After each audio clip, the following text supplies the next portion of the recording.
If you were all in a horror film, Okay. who's most likely to die first? I don't know. It's like definitely me. Yeah.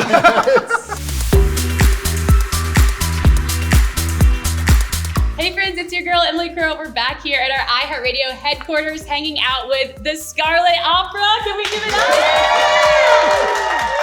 I told you we'd have a crowd for you. Well, thank Ready. God. Welcome guys. It is so nice to have you here. You're here in New York City. You're based in LA. So I gotta ask, what is the one thing that you have to do when you come to New York City?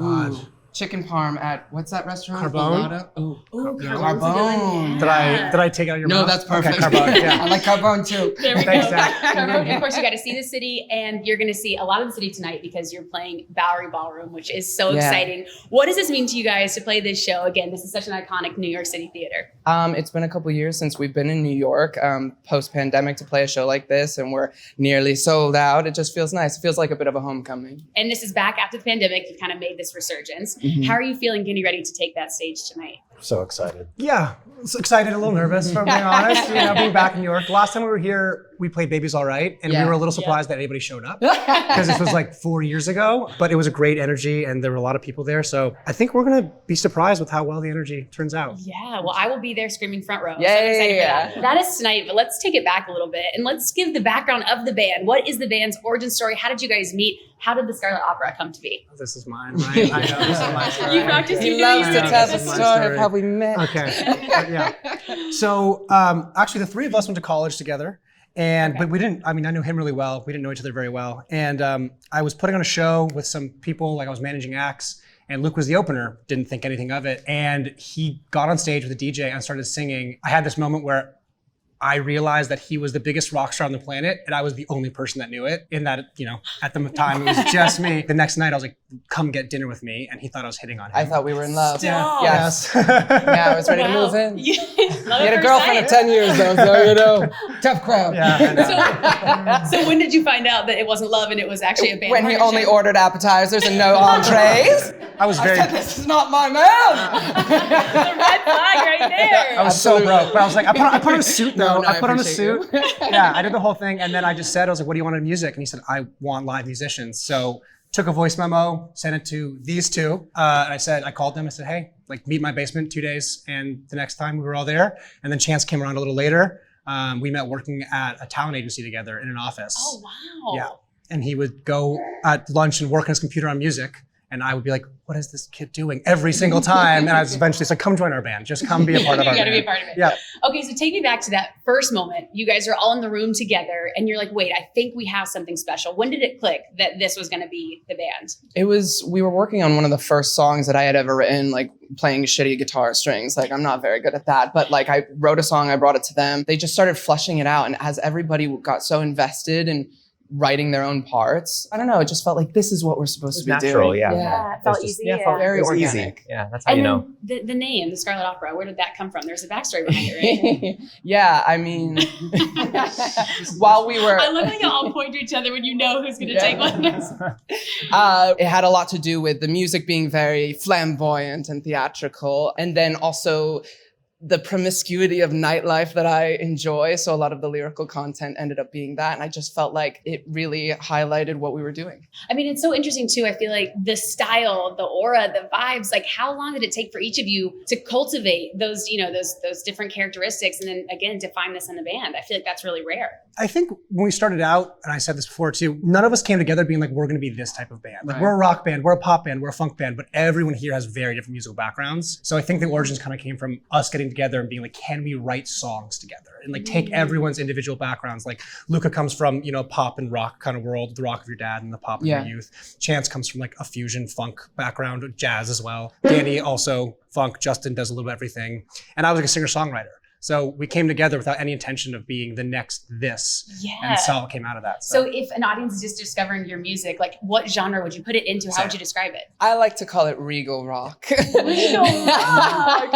Okay. Yeah, I don't know. Genre's hard. Like you said, we all different backgrounds. So it's just its thing. Yeah. Let's also talk about your debut single, The Place to Be. First off, congratulations. Thank you. Why did you want to lead with this one? It felt like an invitation. in, I think, to the parties that we throw, our concerts.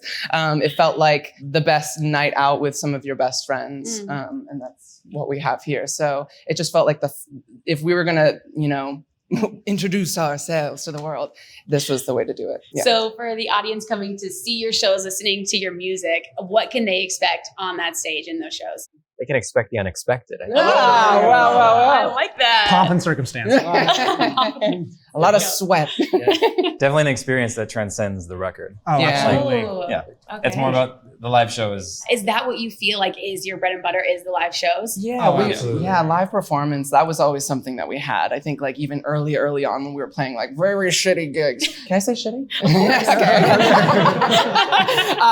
Even back then, I think that was what the potential that people saw in us before we really got our sound a little bit more concise. We love a moment. Okay, I want to do a quick rapid fire before we actually play my rapid fire game. Okay, great. What was the first concert for each one of you that you looked up on stage, saw the artist, and you were like, this is what I want to emulate on stage?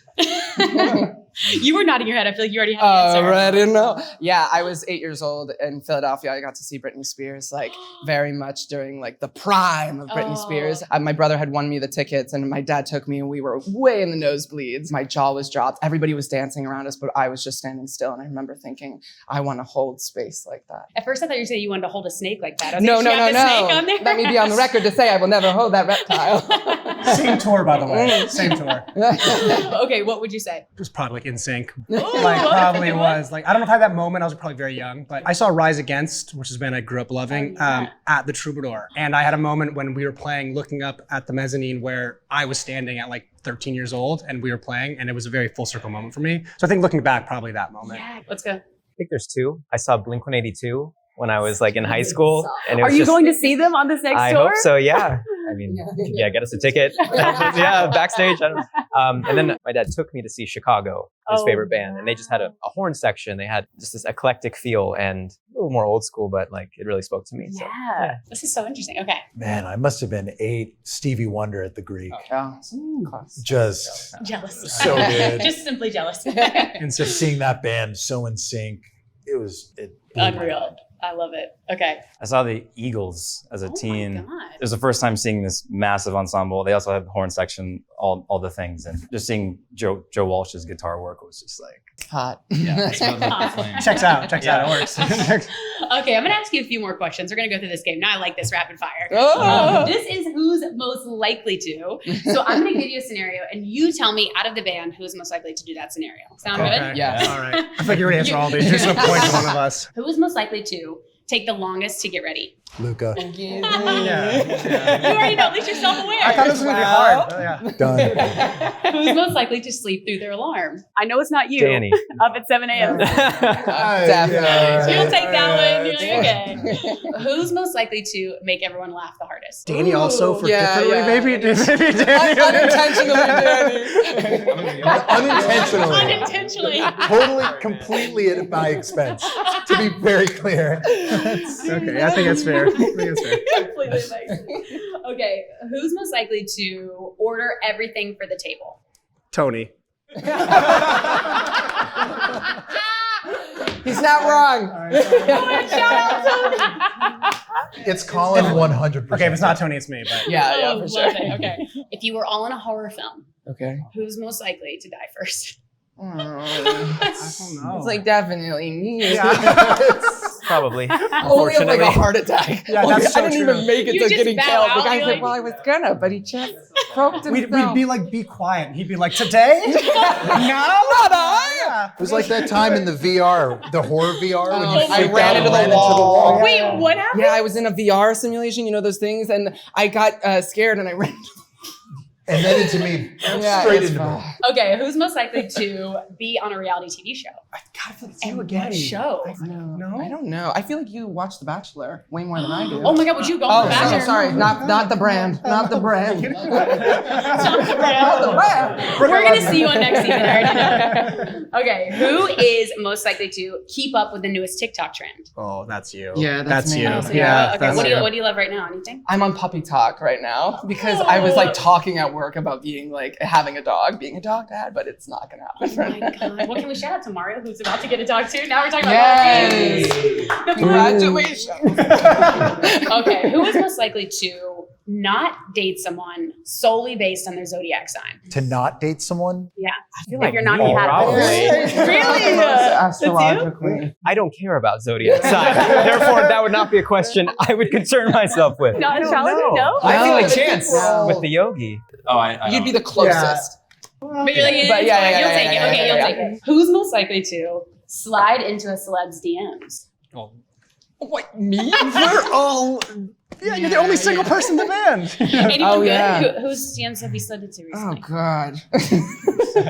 You don't have to I'm trying to have answer dignity this year. that. Okay, who is most likely to give the hype up speech right before you walk on stage? Either one of Oh, yeah, Colin. yeah. One of us. Because Yeah. you've been doing it recently too. Yeah. That's true, actually. Do you guys have something prepared for tonight? We have something Luke always says if we want to give away Yeah. our motto For the angels. Yeah, it's just about, and then they say together. Oh, for the angels. Yeah, just like always make sure you know. Anyway, you're performing for somebody. And honestly, such a good way to end the interview. That was so wholesome. Guys, can we give it up one more time for Scarlet Opera? Thank you guys so much for being here. I had so much fun. And of course, thank you all for watching. Make sure you stream all of the Scarlet Opera's music on iHeartRadio and go see one of their shows. I'll be at Bowery Ballroom tonight. Thanks, guys. One more Yay, time. thank you. Hey guys, thanks so much for watching. Did you like that video? You can check out more over here. And don't forget to subscribe to iHeart right here. And if you're already a longtime fan, make sure you ring the bell down below so you don't miss a single video. Bye guys.